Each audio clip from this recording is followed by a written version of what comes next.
지난 시간에 극심한 우울증과 무기력증에 빠져있던 엘리야가 하나님을 다시 만났지요. 그리고 그 수렁에서 벗어났어요. 하나님은 그에게 이제 마지막 사명을 주셨습니다. 아람의 다메섹 저 시리아 다마스커스로 가서 하사엘이라는 사람한테 기름을 부어 아람의 왕을 세워라. 또 예후에게 기름을 부어 이스라엘의 왕이 되게 하라. 그리고 사밧의 아들 엘리사를 찾아 기름 붓고 너를 대신해서 선지자가 되게 하라. 이런 명령이었어요. 그런데 성경에 보면 실제로 이 엘리야가 했던 일은요, 이 세 가지 중에 마지막 세 번째 엘리사에게 기름 부은 거, 그것만 엘리야가 했어요. 나머지 두 가지는 하사엘에게 왕이 되게 하고 아람 왕이 될 것이다. 하나님이 너를 왕으로 세우셨다. 그러면서 신탁을 주는 그 일과 예후에게 기름 붓는 일은 결국 그의 후계자가 된 엘리사가 감당했다는 거죠. 그러니까 하나님의 일은 계속되고 사람은 바뀐다. 그런 메시지예요. 자, 오늘 엘리사를 하나님이 엘리야를 통해서 부르시는 그런 소명받는 장면인데요. 하나님의 사역은 사람이 바뀔지언정 여전히 계속됩니다. 오늘도 하나님은 사람은 바꾸시지만 당신의 일을 계속하신다. 역사상 가장 위대한 지도자, 하나님과 얼굴을 맞대고 대화했다는 그 모세와 같은 사람, 그죠? 그 사람도 사명을 다했을 때 여호수아에게 물려주고요, 하나님이 그를 데리고 가셨어요.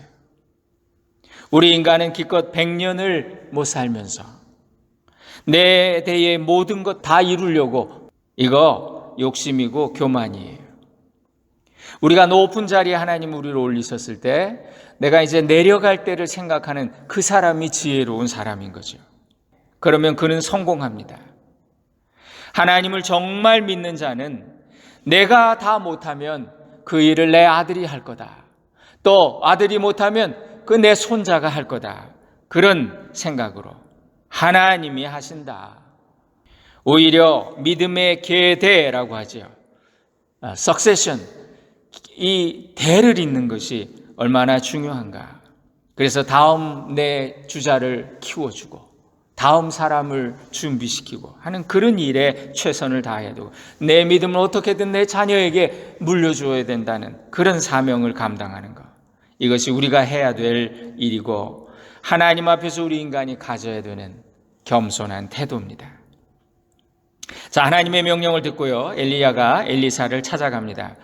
마음에 궁금하기도 했을 거예요. 또 한편으로는 걱정되는 마음도 있었을 거예요. 이 일 힘든 일인데 이걸 누가 감당할까? 과연 이 엘리사라고 하는 사람, 하나님이 기름 부으라고 하신 그가 어떤 사람일까? 어떻게 생겼을까? 그죠? 성품은 어떨까? 믿음은 또 어떨까? 기도하며 갔을 거예요. 엘리야는요, 호렙산에서 아벨무홀라라고 하는 곳까지 먼 길을 또 이제 여행을 합니다. 그리고 엘리사의 마을을 찾아가요. 여러분, 내가 아무리 궁금해도 또 걱정해도 누굴 후임으로 삼을 건가, 후계자로 삼을 건가, 이거는 내 소관이 아니에요. 지금 엘리야는 자신의 후임이 아니라 하나님의 선지자를 세우는 사명을 받고 가고 있어요. 엘리야는 자기 마음에 드는 사람을 자신이 선택하려는 것이 아니라 하나님이 찍어두신, 하나님의 마음에 들고 하나님이 지명하시고 하나님이 점지하신 그에게 단지 기름을 부으러 심부름하러 가고 있는 거예요. 여러분, 우리 하나님의 일을 할 때 우리 성도들이 잊지 말아야 되는 것이 바로 이 포인트입니다. 하나님의 일을 우리는 하는 것이다. 우리는 인생의 모든 관계와 선택의 기로에서 또 하나님의 일꾼을 세움에 있어서 나의 생각, 나의 호감, 나의 의도가 아니라 하나님 마음에 드는 하나님의 사람을 선출할 수 있도록 끝없이 분별하고 기도해야 돼요. 이제 여러분들이 신앙생활 하면서 앞으로도 많은 사람을 우리가 선택해야 될 때가 와요. 무슨 뭐 권사를 세운다든가 장로를 세운다든가 때로는 뭐 목사를 이렇게 투표해서 청빙한다든가 그런 일들에 있어서 여러분 선택의 기준이 하나님의 그 마음을 우리가 먼저 알아야 된다는 거죠. 이런 선택의 기준은요, 우리 자녀들의 배우자를 선택함에 있어서도 마찬가지입니다. 왜 요즘 부모들은 욕심이 많아서 내가 우리 자녀한테 꼭 맞는 애를 잘 골라보겠다 이런 생각을 하는 사람들이 있어요. 고르고 골라서 걔는 안 돼 막 이러면서 말이죠. 좋은 사람, 최선의 사람을 내가 선택해 주려고 하는 그런 마음이 있어요. 그런데 이것도 내려놓아야 합니다. 하나님의 선택보다 더 나은 선택을 우리 인간이 할 수 없기 때문에 우리 신앙생활은 결국 계속해서 하나님의 기준에 우리의 선택과 기호를 맞추어가는 훈련이고 과정이다. 하나님이 보내주신 사람이라면 내가 아무리 싫어도 그와 함께 가는 거예요. 반대로 내가 아무리 좋아도 하나님이 뜻하시면 놓는 것이요. 하나님의 사람은 그 정과 욕심을 십자가에 못 박았느니라 그랬어요. 여기 19절에 보니까요, 엘리야가 거기서 떠나 사밧의 아들 엘리사를 만나다. 그가 12겨리소를 앞세우고 밭을 가는데 자기는 12째 겨리소와 함께 있더라. 엘리야가 엘리사를 딱 만났는데 보니까 뭐 하는 사람이에요? 농부예요. 지금 밭 갈고 있어요. 12겨리소로 밭을 갈고 있었다. 이 소 한 결이 이렇게 하는 거는요, 한 쌍을 말하는 거거든요. 2마리. 예. 그러니까 12결이면 몇 마리예요? 24마리. 24마리 소들이 말이죠. 쫙 쟁기를 끌고 가는 그런 엄청난 대단한 광경입니다. 당시로서는 이거 대단한 규모의 농사예요. 당시에는 소 2마리만 있어도, 한 결이만 있어도 부자인데, 여러분 엘리사는 지금 평범한 농부가 아니라 대농장의 지주였던 거예요. 그 아들이었던 거죠. 특이한 것은 그가 이렇게 24마리 소가 이제 딱 2마리에 하나씩 쟁기 꿇었겠죠. 12번째 그 결이 소의 쟁기를 직접 잡고 그렇게 가고 있었다는 거예요. 이게 밭을 갈고 있었던 거예요. 이 엘리사는 분명히 보통 사람은 아니었던 거예요. 한 번에 24마리 소로 쟁기질을 할 정도로 큰 농사를 짓는 부자가 자기가 직접 하나 다 잡고 말이죠, 쟁기질을 하는 젊은 사람인데 자신이 책임을 지고 솔선수범하는 부지런한 부자, 청년 부자. 여러분, 예수님은요, 작은 것에 충성하는 사람이 큰 일에도 충성한다. 작은 것에 불의한 자는 큰 것에도 불의하다. 그래서 작은 것에 충성하면 하나님이 그에게 큰 일을 맡기신다 그러셨죠. 인간은 할 수만 있으면 편하고 싶은 본성이 있어요.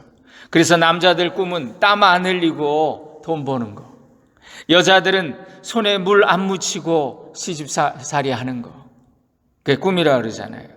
근데 요즘 한국 아이들한테 너는 꿈이 뭐냐? 그럼 무슨 대답을 하는지 아십니까?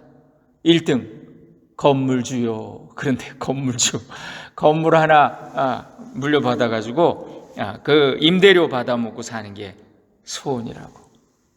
여러분, 세상이 이렇게 변했네요. 하나님은 우리에게 일을 주셨습니다. 몸을 움직이는 일, 이 노동은요 매우 귀한 거예요. 그래서 중세의 수도원에서 수도사들은 하나님만을 위해서 사는 자들이잖아요. 근데 그들에게 2가지 표어가 있었답니다. 라틴어로 오라 et labora 그래요. 그러니까 기도하라, 일하라. 기도가 먼저예요. 이런 전통이 아직도 남아 있습니다. 이런 전통이 있어요. 떼제 공동체 이런 데도 있고, 한국에는 가나안 농군학교 이런 것이 있죠. 예수원 이런 데가 있죠. 가톨릭이 아니에요. 개신교 전통이에요.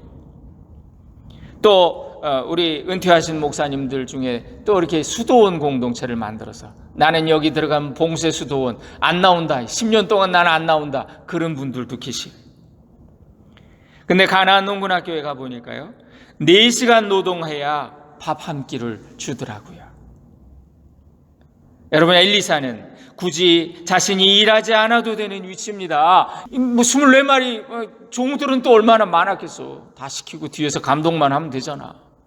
근데 자기가 12번째 결의 소를 잡고 함께 노동하며 종들과 섞여서 함께 소를 몰며 밭을 가는, 딱 봐도 정말 성실한 자구나, 충성하는 자구나 알 수가 있습니다. 우리 예수님은 천국에 합당한 사람, 하나님이 기뻐하시는 인물을 비유로 드실 때 종종 일꾼의 비유를 드셨어요. 작은 일에 충성하는 자, 큰 일도 충성한다. 반대로 작은 일에 불의한 자, 큰 일에도 불의하다.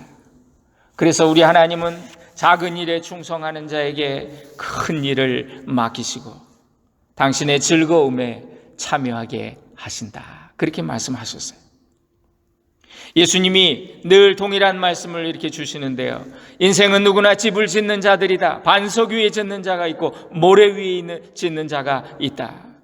매일매일이 작은 인생이라고 생각하며 최선을 다하는 자, 그리고 반대로 하루하루를 그냥 아이고 오늘은 별로 할 일이 없네 허송세월하는 그 사람, 마지막 순간에 하나님 앞에서 결산하는 순간에 다른 상급과 다른 평가를 받게 된다는 그런 말씀을 해 주셨어요.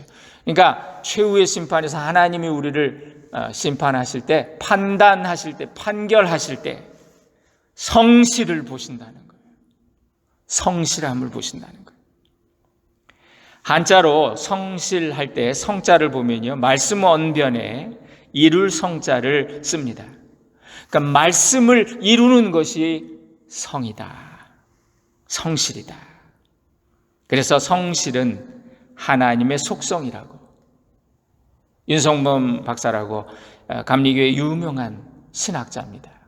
그는 성실의 신학, 그걸로 하나님을 설명하는 그런 걸 볼 수가 있습니다.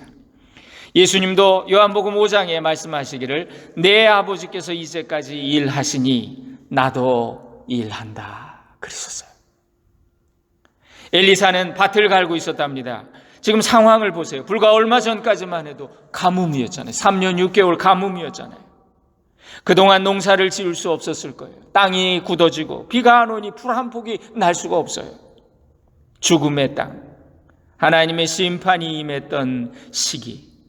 그런데 엘리야의 기도로 비가 다시 내렸습니다. 산천이 해갈되고 땅이 부드러워져서 경작을 할 수 있게 된 거예요. 하나님의 심판의 시대가 끝나고 은혜의 시대가 열렸습니다. 이제 엘리야의 시대와 엘리사의 시대는 분명히 변화가 있어요. 엘리야가 심판과 재앙을 선포했던 그런 선지자였다면, 엘리사는 이제 앞으로 위로와 회복과 치유를 전하는 선지자가 될 것이라는 그런 암시예요. 이게 사람이 바뀌니까 시대가 바뀌더라. 그러니까 시대가 바뀌면 리더십도 변합니다.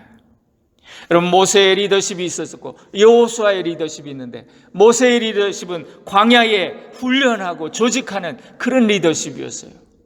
그러나 여호수아의 리더십은 어떻습니까? 이제 전진하고 정복하는 가나안 정복의 리더십. 인류를 구원하시려는 하나님의 목적은 동일하지만 시대마다 하나님이 당신의 일꾼들에게 시키시는 일이 다르다는 거예요. 여호수아는 모세를 흉내낼 필요가 없었어요. 그리고 엘리사도 이제 엘리야를 흉내낼 필요는 없는 거예요. 오히려 하나님은 여호수아를 여호수아답게 쓰셨고 엘리사를 엘리사답게 쓰신 거죠. 엘리야는 딱 보니까 하나님이 택하신 이유가 있었구나. 엘리사를 딱 한눈에 알아보고 하나님이 자신의 후계자로 세우신 사람이라는 걸 바로 분별했어요. 19절에 보니까 엘리야가 그리로 건너가서 겉옷을 그의 위에 던졌더니, 겉옷을 던져? 이게 뭐지? 공동번역 성경에 보니까 엘리야가 그 옆을 지나가며 자기의 겉옷을 그에게 걸쳐 주었다, 이렇게 되어 있습니다. 당시에 겉옷은 신분을 나타내는 특별한 의미가 있었어요. 이 엘리야는 행색이 좀 특별한 사람이었죠. 낙타 털옷을 입고, 몸에도 털이 많고, 수염이 떠부룩하고, 들 사람 같은, 여러분, 이것이 당시에 엘리야의 트레이드 마크였어요. 엘리야는 그 자신을 상징하는 유니폼을 벗어서 엘리사에게 걸쳐줍니다. 하나님이 너를 택하시고 부르신다, 메시지를 전달한 거예요. 나중에 엘리야가 이제 회오리 바람을 타고 하늘로 올라갔죠. 그때 엘리사가 부르짖어요. 그 울부짖는 엘리사에게 그 승천하던 엘리야의 겉옷이 땅으로 떨어졌어요.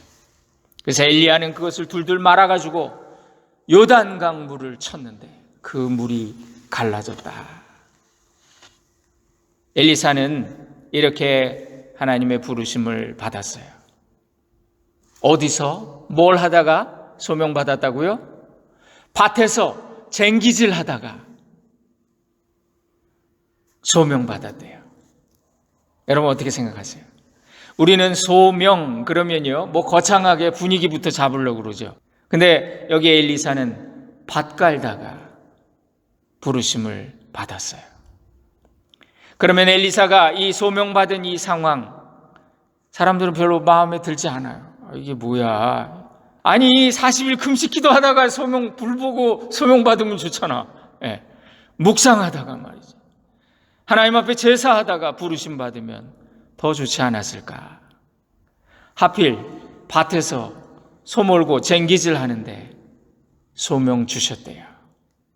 여러분, 하던 일을 열심히 일하고 있었는데 하나님이 부르셨대요. 어떻겠습니까? 하나님은 언제나 당신의 일꾼들을 현장에서 충성하는 자들 중에 부르신 것을 볼 수가 있어요.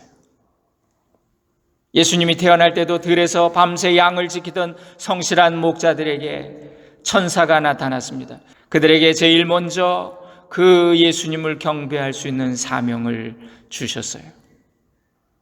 누구나 자신의 역할에 충실한 자를 주님이 찾으세요. 우리가 내게 주신 일, 그것이 비록 세속의 직업이라고 할지라도 성직으로 알고 충성하며 열심히 일하는 그 순간, 하나님 앞에서 가장 신실하고 경건한 순간이라는 거예요. 내가 열심히 일하고 있을 때 주님이 날 보시며 그래, 너는 내 종이다, 그러신다는 거예요. 다윗도 하나님의 부르심을 받던 그날 한번 생각해 보세요. 이제 사무엘 선지자가 온답니다. 기름을 부으러 온답니다. 형들은 모두 면접 대기하고 있었어요. 다윗 혼자 정상 출근했어요. 그리고 들판에서 양을 치고 있었습니다. 형제들 중에 막내라 아무도 주목하지 않아요. 여러분, 기름 부으러 왔던 사무엘도 쟁쟁한 형들을 보니까 하나님의 뜻을 잠시 착각했어요. 하나님 뭐라 그러셨습니까? 사람은 외모를 보거니와 나 여호와는 중심을 보느니라. 하나님의 눈에 든 사람, 그가 어디에 있든지, 비록 그가 숨어 있다라고 할지라도 하나님의 불꽃 같은 눈이 그를 먼저 찾아내시고 그를 픽업하신다는, 그를 찾아내어서 쓰신다는 거예요. 예수님의 제자들도요, 대부분 생업에 종사하며 열심히 일하던 중에 부르심 받았어요. 그죠? 어부들은 물고기 잡다가 부름받고 그 배와 그물을 버려두고 예수를 따르니라. 세리는 세관에서 세금 걷고 있는데 주님이 부르셨어요. 그렇게 주님의 부르심을 받았어요. 사랑하는 여러분, 여러분은 주님이 나를 언제 불러주시면 좋겠어요? 언제 불러줄 거라고 생각하세요? 내가 열심히 일하고 있을 때 부르시면 가장 큰 영광이 될 것입니다. 중요한 것은 평소에 우리가 주님의 부르심에 합당하게 살고 있다면 그 충성하는 현장에서 주님의 부르심에 가장 합당한 모습이 될 것입니다. 그러니까 모든 것을 손님을 태워도 말이죠, 죽게 하듯하라. 그 성실한 삶의 현장에 주님은 우리를 만나주신다. 우리를 불러주신다. 사실 엘리사는요, 지금 기대와 흥분 속에 밭을 갈고 있었을 거예요. 이랴 하면서 말이죠. 오랜 가뭄 끝에 비가 다시 내렸어요. 아우, 농사 3년 만에 이 밭 가네. 얼마나 흥분됩니까? 농부로서 그보다 더 좋은 일이 어디 있겠어요? 그래서 힘든 줄도 모르고 신이 나서 쟁기질을 하고 있습니다. 그런데 갑자기 저기 멀리서 전설 같은 선지자 엘리야가 나타났어요. 저분 엘리야 아니야, 엘리야? 그분이 내게로 다가옵니다. 그러더니 자기 겉옷을 벗어서 나에게 걸쳐주는 거예요. 그리고 저쪽으로 다시 물러가요. 그 순간 엘리사는 하나님이 나를 부르시는구나 깨닫게 됐어요. 그는 주저하지 않고 즉시 엘리사에게로 달려갔습니다. 20절에 보니까 그가 소를 버리고 엘리야에게로 달려가서 이르되 청하건대 나를 내 부모와 입맞추게 하소서. 그리한 후에 내가 당신을 따르리이다. 엘리사는 엘리야의 부름에 순종하겠다 결심하면서 단지 먼저 부모에게 작별 인사를 하고 떠나도록 허락해달라고 이렇게 부탁을 하는 거예요. 여러분, 이처럼 엘리사가 이제 이 자리에서 바로 즉각적으로 순종할 수 있었던 것은 하나님이 나를 부른다는 걸 확신했기 때문이에요. 그 부르심 앞에 어떤 것도 걸림돌이 되지 못합니다. 그는 많은 재산을 물려받아 누리며 살 수 있는 미래가 보장된 그런 사람이에요. 그런데 그것도 그의 사명에 걸림돌이 되지 못해요. 엘리야를 보면 선지자의 삶은 편한 게 아닙니다. 도망 다녀야 되고 숨어 살아야 되고 목숨이 위태로운 그런 상황을 맞이하기도 하는, 평탄하지 못한 것임이 분명한데 그 사실을 알면서도 엘리사는 편안한 그 대지주의 삶을 버리고 험난한 선지자의 길을 가겠다고 기꺼이 나서게 된 거예요. 여러분, 엘리사가 이제 부모한테 작별하고 오겠다고 그렇게 말하니까 엘리야가 이걸 허락을 합니다. 근데 누가복음 9장에 보니까 예수님이 이런 비슷한 상황에서 다른 말씀을 하시더라고요. 주님이 부르셨어요. 나를 따르라. 그랬더니 사람들이 내가 주님을 따르겠습니다마는 먼저 가족에게 작별 인사를 하게 허락하소서. 근데 예수님이 이렇게 말씀하시는 거예요. 손에 쟁기를 잡고 뒤를 돌아보는 자는 하나님 나라에 합당하지 아니하니라. 예수님은 왜 이렇게 말씀하셨을까? 궁금해요. 근데 보니까 말하는 자의 의도가 달랐더라고요. 예수님한테 부름받았을 때 핑계댄 사람들은요, 다 회피하려고 따르겠습니다마는 먼저 제가 부모하고 작별한 인사하고 오겠습니다, 이렇게 핑계를 대는 거예요. 근데 엘리사를 보니까 굳게 결심을 하고 마지막 인사만 하게 허락해 주세요, 이렇게 얘기한 거예요. 엘리야는 엘리사에게 이렇게 말합니다. 이르되 돌아가라, 내가 내게 어떻게 행하였느냐. 공동번역에 보면 어서 가보게, 내가 어찌 작별 인사를 금하겠는가, 이렇게 돼 있어요. 싫은데 억지로 끌고 가서 선지자를 만들 수는 없지요. 부르심에 대한 순종과 온전한 헌신이 없으면 사명의 길을 갈 수 없습니다. 그래서 결단이 필요하지요. 그렇지 않으면 예수님 말씀처럼 손에 쟁기를 잡고 자꾸 뒤를 돌아보게 될 것이기 때문에, 그러니까 마음이 없는 자에게는 주님이 분명하게 선을 그으셨어요. 근데 여기 결심이 선 엘리사에게 엘리야는 그래 갔다 와라, 부모에게 마지막 인사를 전하고 와라. 사실 이 말 속에는요, 나는 선택의 권한이 없어, 내가 너에게 뭐 할 수 있겠니, 내가 너를 코를 뚫어서 끌고 가겠냐, 하나님이 너를 선택한 거야, 나는 단지 너에게 기름 부으러 왔을 뿐이야, 선택은 너에게 있다, 그런 뜻이에요. 21절에 보니까요, 엘리사가 그를 떠나 돌아가서 한 겨리소를 가져다가 잡고 소의 기구를 불살라 그 고기를 삶아 백성에게 주어 먹게 하고, 엘리사는 집으로 갔습니다. 분명한 자기의 행동, 그거를 보여주는 거예요. 자신이 몰던 한 겨리소, 마지막 그 12번째 2마리 소를 잡아다가 그 소의 기구, 소는요 밭을 가려면 멍에도 있고 뭐 이렇게 해가지고, 제가 시골집에 갔더니 옛날 그 어떤 소를 갈던 그런 게 남아있더라고요. 반쯤 썩어가지고. 보니까 커요, 나무가. 예. 그런 걸 다 뽀개가지고 말이죠, 그걸 땔감으로 해가지고 그 소 2마리 삶아서 마을 사람들한테 다 나눠줬대요. 소를 잡고 소의 기구를 불살랐다는 거, 농부로서의 삶을 완전히 끝내고 이제 나는 다시 돌아오지 않습니다. 단호한 결단을 보여준 거예요. 여러분, 예수님은 내가 어떻게 하여 영생을 얻으리까? 라고 질문한 젊은 부자 관원에게 뭐라 그러셨죠? 동일한 대답하셨습니다. 내가 온전하고자 하냐? 가서 내 소유를 다 팔아 가난한 자들에게 주고 너는 나를 따르라 그러셨어요. 그리하면 하늘에서 보화가 내게 있으리라. 근데 그는 어떻게 했다고요? 이 엘리사 보세요. 말씀이 있기도 전에 이미 그렇게 결단하고 자기가 몰던 그 소를 잡아가지고 동네 사람들한테 나눠주고 그 기구를 땔감으로 그렇게, 그러면서 그 모든 것을 다 포기하고 결심했던 거죠. 그런데 예수님 만났던 그 젊은 관원은 예수님 말씀을 듣고 보니까 여기 말씀이 그가 재물이 많음으로 근심하며 가니라. 그러니까 예수님 말씀 듣고 허걱, 아이고 그거 다 팔고 가난한 자들에게 주고, 머리가 막 복잡해지더니 근심하며 떠나갔대요. 매우 대조적인 모습이지요.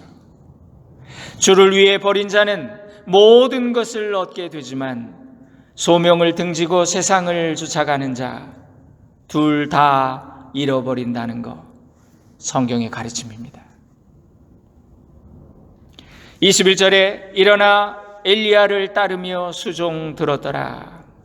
엘리사가 부름을 받고 바로 선지자가 된 것이 아니라 이제 무엇부터 시작하는 거예요? 몸종부터 시작하는 거예요. 엘리야의 수하에서 시중을 들며 선지자의 수업을 받았겠죠. 그러나 이제 엘리야의 시대는 저물고 엘리사의 시대가 오고 있습니다. 하나님이 이루어 가시는 그 역사의 무대에서 엘리야는 퇴장할 때가 되었고 엘리사가 등장하는 순간이 온 거예요. 자, 이렇게 한 세대가 지나고 새로운 세대가 옵니다. 다시 한번 말씀드립니다. 사람은 방법을 찾지만 하나님은 사람을 찾으신다. 각자의 시대에 사는 동안에 주어진 소임을 맡아서 우리가 그것이 작은 것이든 큰 것이든 충성한다면, 성실하다면 하나님께서 이루어 가시는 역사의 한 부분으로 쓰임받게 될 것입니다. 그 하나님 앞에 충성스러운 일꾼들로 인정받고 쓰임받는 우리 모두가 될 수 있기를 주님의 이름으로 축원드립니다. 기도하겠습니다. 사랑하는 주님, 엘리야를 통해 엘리사를 세우시는 과정을 보며 하나님 나라 그 건설을 위한 사명이 어떻게 계승되었는지 깨닫게 됩니다. 우리의 모든 수고가 주님이 기억하시면 좋가리 하는 심정으로, 성실과 충성으로 주님 앞에 칭찬받고 상급받는 주님의 종들 다 되게 하옵소서. 예수님의 이름으로 축복하며 기도 올립니다. 아멘.